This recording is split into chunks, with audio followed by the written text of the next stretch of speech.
I want to ask you something that might feel a little unusual for a health program, but when was the last time you were generally kind to yourself?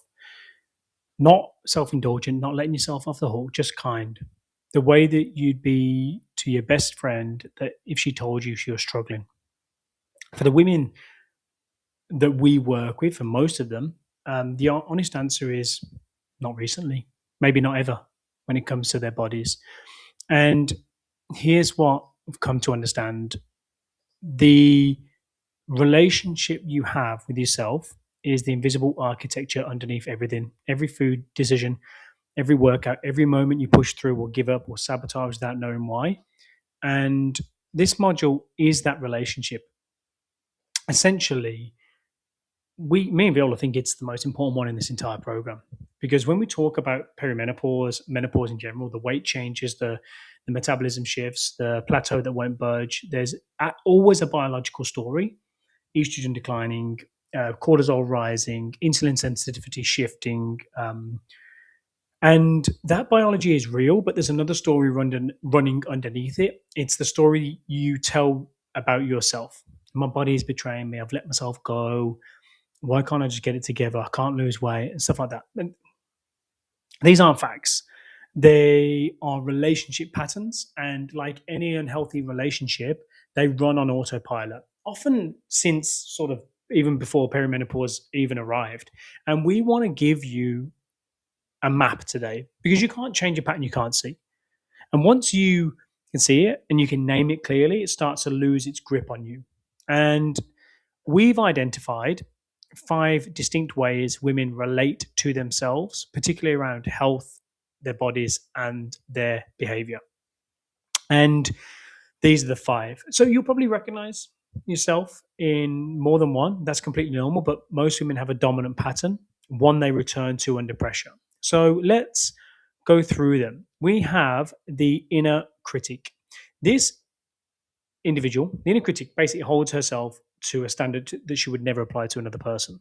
She's often the highest achiever in the room, driven, committed, but when something goes off plan, she doesn't just move on, she spirals. And the self talk um, is disproportionate and it's punishing.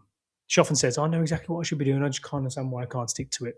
The shift we're working towards isn't just silencing that voice, it's understanding what she's protecting you from and redirecting her from punishment into accountability with compassion. Because if this is you, just take a breath for a second, because you're not broken. You've just been spending enormous mental energy managing yourself. And we're going to redirect that energy. The next one is the bargainer. The bargainer runs a constant internal transaction.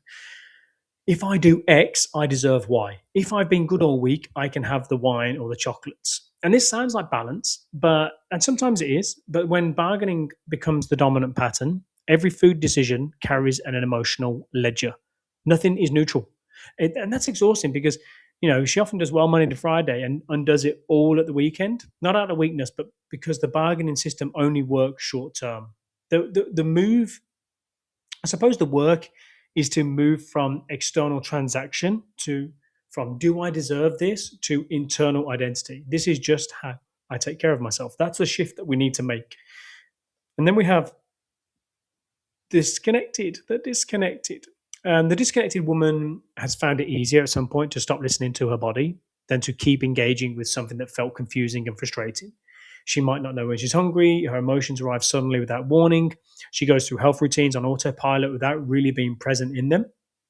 And this isn't laziness, it's a self protective response. When your body has felt like a source of disappointment long enough, tuning out is logical.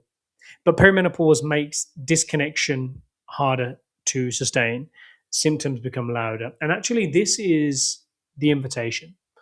This is the invitation to come back into a relationship with your body, not at war with it. So if that's you, don't stress. We have the answer. The outsourcer.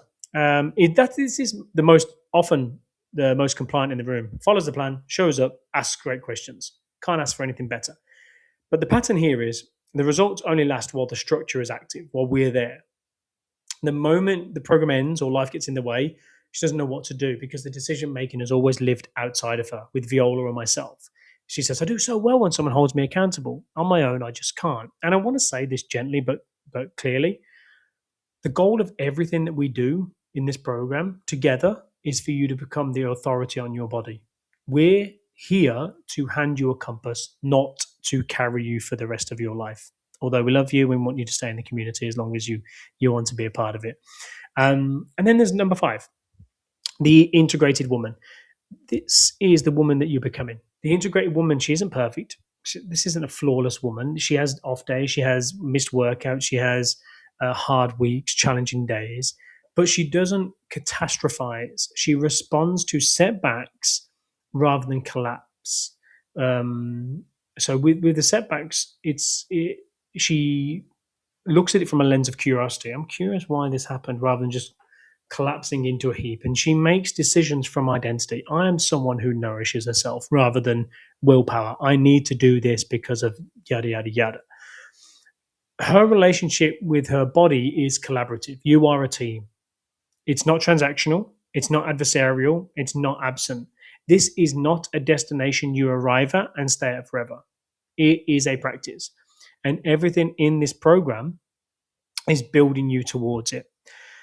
Before you go any further in this module, there's one thing I want you to do. The self-assessment quiz is linked directly below this video. Viola and myself have made it. It takes around 2 to 3 minutes tops. It will identify your dominant pattern right now and give you a personalized set of action steps via email for exactly where you are right now, not where you think you should be, where you actually are. Because that's where the real work starts. You spent years, maybe decades at war with yourself, measuring yourself against standards that are just never designed for your body that you have in the life you live through the hormonal transition you're at. And that war ends here. You're not broken. You're not failing. You are evolving. And we are here with you to do so. Go take the quiz and we'll see you in the next part of the module.